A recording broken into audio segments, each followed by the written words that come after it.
Welcome to Boston, where the World Cup Quarterfinals are about to kick off. And if you look at the French national team right now, they are carrying themselves like they own the deed to the stadium, casually strolling toward what would be their third consecutive semifinal appearance. It's easy to see why they are so confident. France has been a buzzsaw. They've scored 14 goals in just 6 games, only slowing down briefly to grind out a gritty, physical win against Paraguay. But standing in their way is Morocco.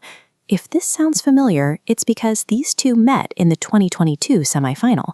Back then, France ruthlessly ended Morocco's historic underdog run. 4 years later, the dynamic is different. Morocco is no longer a feel-good story. They arrive as the reigning African champions, and they have evolved into a highly disciplined machine. Look at this timeline. Morocco hasn't lost a match in 34 games. That streak stretches all the way back to August 2025. Even though they are missing a key piece of their attack with Ismail Saibari injured, they look out for blood. Veterans like Soufiane Rahimi are stepping up and finishing clinical chances to lead the line. Foxborough hosts a collision between the tournament's final boss and a challenger that simply refuses to die. The headline battle on the pitch comes down to Kylian Mbappé. He is in terrifying form, having already buried 7 goals this tournament. This chart shows exactly what Mbappé is chasing. He sits at 19 overall World Cup goals. He is hunting down Lionel Messi's all-time record like a heat-seeking missile. But his primary obstacle on the right flank presents a unique problem. Achraf Hakimi is the defender tasked with stopping him, and he also happens to be Mbappé's Paris Saint-Germain teammate and close friend.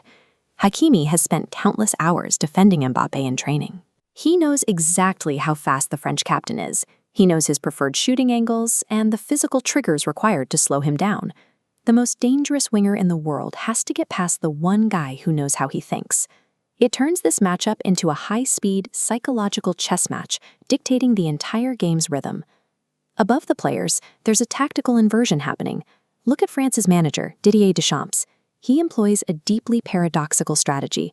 He fields a squad packed with the world's most expensive attacking talent, yet instead of dominating possession, he prefers his team to sit back and let the opponent hold the ball. This map illustrates their trap. They absorb pressure, wait for opponents to overcommit, and launch rapid direct attacks. This works perfectly because they distribute to wingers like Dembélé and Barcola, who can cover half the pitch in seconds.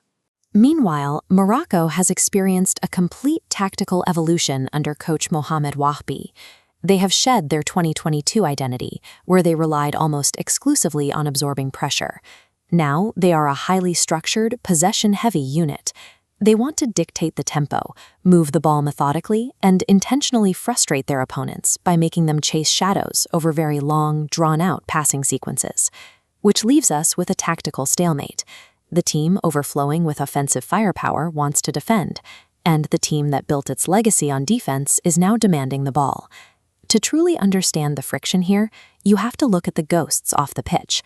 From 1912 to 1956, France ruled Morocco under a 44-year protectorate. That colonial history bleeds directly into the modern game, creating a series of incredibly awkward footballing paradoxes between these two specific nations. For example, France's record holder for the most goals scored at a single World Cup is Just Fontaine, but Fontaine was born in Marrakesh, and the pipeline runs the other direction too. On the current Moroccan squad preparing for this quarterfinal, 6 players were born on French soil. Teenage midfielder Ayoub Boadi is the perfect emblem of this overlap. He was born in France, developed in their youth system, and now plots their elimination. This is a century-long geopolitical rivalry playing out on grass.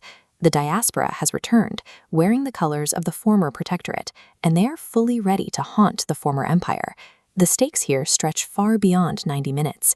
If France wins, they reinforce the traditional European world order.